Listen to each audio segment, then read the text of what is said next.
Paz do Senhor Jesus, vamos para mais um dia do nosso devocional, que se encontra no Evangelho de João, capítulo de número 10, versículo de número 30, que diz: Eu e o Pai somos um. Essa passagem nós vamos ver agora Jesus presente na festa da dedicação, no versículo de número 22. A palavra diz que era a festa da dedicação, em outras traduções, era a festa da renovação, ou a festa do templo, em Jerusalém. A palavra diz que era inverno, e Jesus ele andava passeando no templo, na entrada de Salomão, e ali os judeus o rodearam, e disseram para Jesus: até quando farás nossa alma em dúvida? Se tu és o Cristo, dize-nos abertamente. E Jesus ele vai responder ali para aquelas pessoas, dizendo: já vos tenho dito e não credes as obras que eu faço em nome de meu Pai. Essas testemunhas de mim. Mas vós não credes, porque não sois de minhas ovelhas, como já vos tenho dito. Então a minha ovelha ouve a minha voz e eu as conheço a elas e elas me seguem.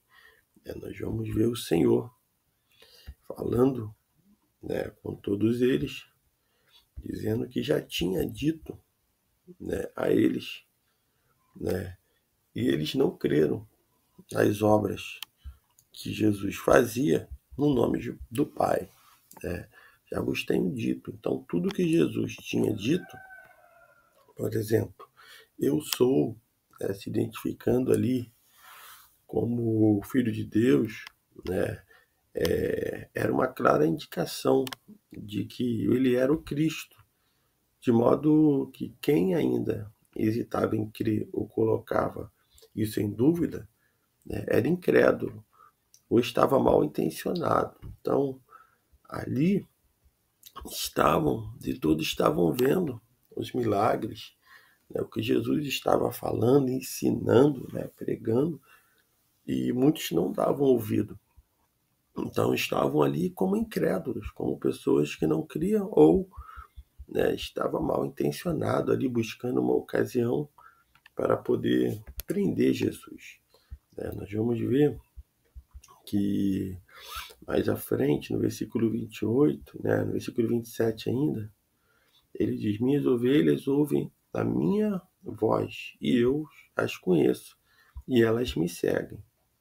E eu lhe dou a vida eterna e para sempre não perecerão, e ninguém as arrancará da minha mão. Então Jesus ali, ele vai dizer que ele dá a vida eterna.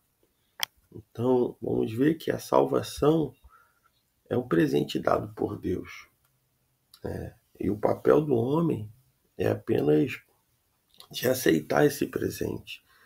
Então o homem não é, de modo algum, o causador da sua salvação, como afirmam os pelagianos. O homem ele não consegue ser aquele que, de modo algum, ele causa a sua salvação. Não é através de Cristo Jesus. Jesus vai dizendo que para sempre não perecerão aquele que herdará a vida eterna. Provavelmente a alusão à vida eterna que se desfruta de fato após a ressurreição. Cristo não estava falando sobre perda de salvação ou perseverança dos santos aqui. Então, o sentido do texto é que aquele que obtém a vida eterna não perecerão jamais, pois estarão para sempre com Deus na eternidade. Ele diz: ninguém arrancará da minha mão. Até mesmo os que se desviam, não se desviam porque alguém os arrancou da mão de Cristo, mas sim porque de si mesmo escolheram se apartar dele, sob a perda da salvação. né, perdendo a salvação. Então, o sentido geral do texto é que existe um grupo geral de salvos, né, que são chamados igreja, que Cristo predestinou irreversivelmente à vida eterna. Isso significa que todos que fizerem parte do corpo de Cristo durante a vida herdarão a vida eterna no último dia. Não é uma alusão, né, a uma eleição individual, né, a salvação, mas uma eleição corporativa. Então, todos que estão ligados no corpo de Cristo herdarão a vida eterna, né? E ninguém pode tirar das mãos do Senhor, né? Porque o Senhor já comprou o preço de sangue ali, e hoje, né, nós podemos só vai se afastar aqueles que querem se afastar do Senhor, porque há o livre-arbítrio, né? E Jesus ele continua dizendo no versículo 30, que é o nosso texto devocional: eu e o Pai somos um. Né? Então Jesus aqui ele vai falar da unidade dele, da unidade do, do Filho com o Pai, né? E quando ele faz a oração lá no capítulo 17, no versículo 21, a parte B vai dizer: para que todos sejam um. Né? É indiscutível que a unidade é um alvo a ser alcançado. Então, o debate se dá em relação, né, a quem exerce a primazia, então a unidade ou a verdade. Né? Para os reformadores, a unidade da igreja, né, podia ser rompido se esta unidade era uma unidade na direção do erro, da mentira e do engano. Então, para Lutero, era melhor ser dividido pela verdade do que ser unido pelo erro. Então, a reforma protestante ela colocou a bandeira da verdade acima da bandeira da unidade, porque entendia que era melhor se separar da mentira para viver uma verdade do que viver unido na mentira. Nós vamos ver que muitas pessoas, né, estão hoje andando, né, e unido pelo erro e não pela verdade, né? Tem estado unido pelo erro, porque, né, isso já vem de muitos anos, de muito tempo, muitos grupos, né, muitas pessoas se reunindo, né, e ali não se separa, né, do erro, daquilo que é realmente a mentira, né, para viver realmente a verdade até do Evangelho do Senhor Jesus. Preferem viver dentro de um grupo, até mesmo em uma denominação, por ter um nome, por ter até mesmo, né, um reconhecimento através daquele grupo, e vivem ali, muitas das vezes, no erro, né, e não sai, prefere escolher viver no erro, né, do que realmente viver a verdade, né? E Lutero era melhor, ele disse que era melhor ser dividido pela verdade do que unido pelo erro, né? Então muitos estão indo pela maioria, que estão unida pelo erro, né? E isso vai causando a desagrado ao Senhor, né?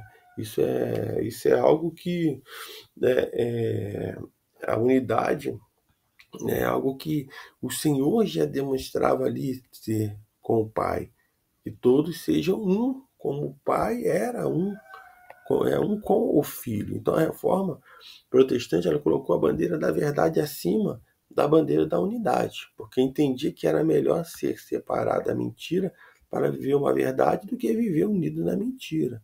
Na Bíblia nós vamos ver Paulo dizendo, né, para se separar de alguém e romper uma sociedade com ele, né, caso este alguém tenha caído onde? Na incredulidade, né? 2 Coríntios 6,17. Então, a verdadeira unidade só existe onde habita a verdade. E qualquer outra forma de unidade que não esteja alicerçada na verdade não vale mais do que qualquer outra mentira, né? Vale ressaltar que não há sistema mais uno que o ateísmo. Todos creem na mesma coisa, que Deus não existe, né? Nem por isso, no entanto, essa forma de unidade deve ser exaltada, porque viver unido no erro não torna este erro um acerto. Então, né, a importância de nós nos ligarmos, de viver em unidade com o nosso Senhor, vivendo realmente o Evangelho do Senhor Jesus Cristo, se apartando de toda e qualquer mentira, engano, maldade, né, que possa ter. Isso digo até dentro da própria igreja, dentro de próprios grupos, né, de certas lideranças que estão vivendo no erro. Daí nós precisamos vigiar, porque quando estamos unidos, apoiando, estamos compactuando com aquilo que é errado, com aquilo que é a mentira, e isso não é agradável ao Senhor. Nós vamos ver adiante nesse texto, ainda, né, dando continuidade, nós vamos ver a partir do versículo 31, voltaram, pois, os judeus a tomar pedra para o apedrejar. Quando ele disse que o Pai, ele e o Pai é um só, em unidade, eles quiseram apedrejar Jesus, né? Mas quando Jesus fala, muitas boas obras de meu Pai vos tenho mostrado, por qual obra desta minha apedrejaria? Jesus não estava fazendo nada fora, contrário, coisa ruim, estava fazendo coisas boas, e mesmo assim eles queriam apedrejar.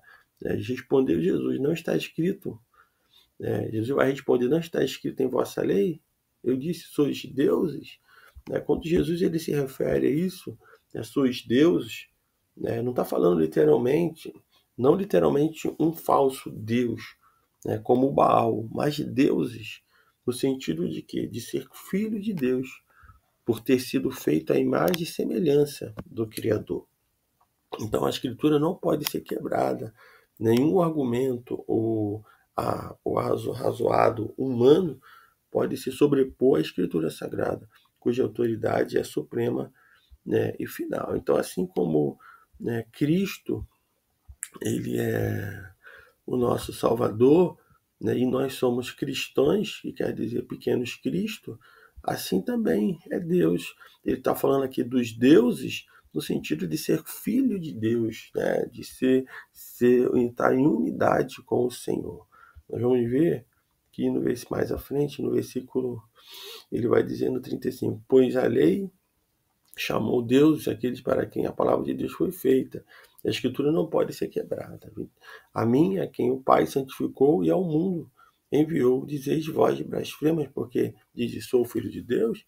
Se não faço as obras de meu Pai, não creis em mim. Porém eu faço e não credes em mim. Credes nas obras, para que conheçais e creiais que o Pai está em mim e eu nele. Então ali eles estão procurando o meio de querer ver sinais, Quando Jesus ele fala, o Pai está em mim, não significa que o Pai e Cristo fossem a mesma pessoa, como erroneamente creem, os unicistas, mas sim que o Pai atuava através de Jesus, pois Jesus fazia as obras do Pai.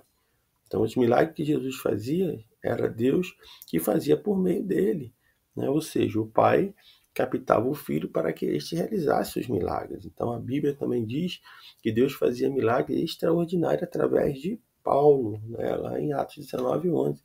E nem por isso Deus e Paulo eram uma só pessoa. Então, semelhantemente, o Espírito Santo está em nós, mas nós somos o próprio Espírito Santo. Versículo de número 39, ele vai dizer, ele saiu de suas mãos. Então, não está claro que Jesus fez isso naturalmente, que era sair ali, porque eles queriam apedrejar Jesus, naturalmente ou sobrenaturalmente. Mas o que importa é que Jesus não continuou em meio a eles, aceitando ser preso ou morto, pois a sua hora ainda não havia chegado. Então, que você nesse dia medite nessa palavra, e veja a unidade do Pai com o Filho, e que nós também possamos andar em unidade, dando lugar ao Espírito Santo de Deus, entender que todos procuram, vamos ver que da mesma forma que procuraram, pegar Jesus em alguma coisa, procuraram realmente estar apedrejando, não pense que nós não vamos passar, né, muitas vezes por tribulações, perseguições, né, mas creia que o Senhor realmente Ele é aquele que nos sustenta. Ele deu a vida por nós, a vida eterna é garantida através de Jesus Cristo, né? Ele que garante a vida eterna. Então, que nesse dia o Senhor te abençoe, que o Espírito Santo de Deus fale mais e mais ao teu coração, que você fique com essa palavra.